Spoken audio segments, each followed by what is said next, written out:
concept in our religion, right? Patience, perseverance, and what it means. And it has different dimensions. It's like this diamond that has different faces, right? And all of them are sabr. So sabr isn't one thing, sabr is lots of things. But for today's discussion, I want you to know that sabr, one way of looking at it, is sabr is in a situation that is completely out of your control.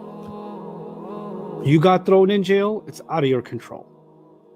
You're being falsely accused and you've been in prison without trial, out of your control. You're a kid and you've been tossed in a well, out of your control.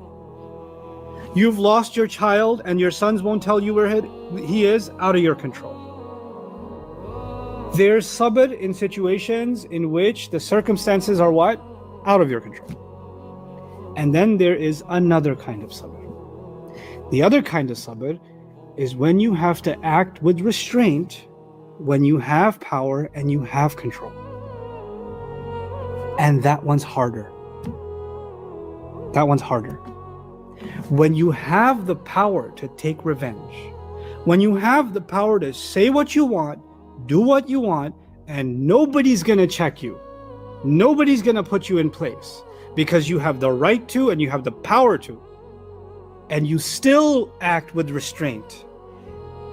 Wait, but you have finally get a chance to dish out payback. Why would you hold back? Because in that moment, you realize that just like there was a situation in which you are powerless, there's an invisible reality before whom you are still powerless. And that's Allah.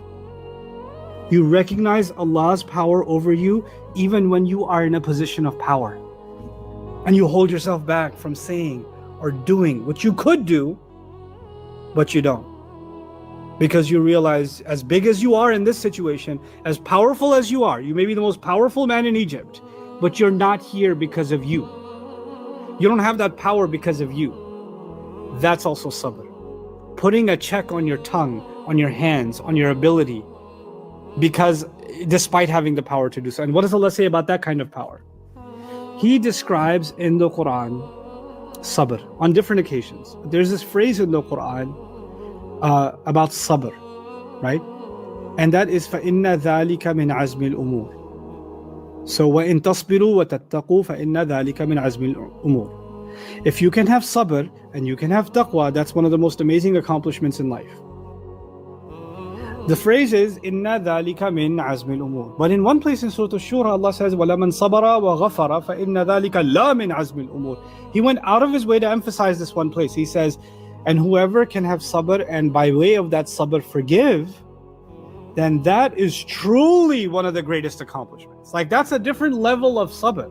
Because that's in a passage where when you have the power to take revenge, you can. Allah gave you the right to. Allah gave you the right to seek out justice. If wrong was done to you, وَجَزَاءُ سَيِّئَةٍ سَيِّئَةٌ مِثْلُهَا. When a wrong is done, its payback can be in equal measure. It can be. We're not a religion of turn the other cheek, though that's an option. We're a religion, I got slapped, I can slap you back. That's our religion. Eye for an eye. That's the old biblical law, actually, eye for an eye. That's this religion. But Allah adds an incentive. But if you can, even though you have the right to take justice and take back what was taken from you, if you choose to forgive, then that's one of the most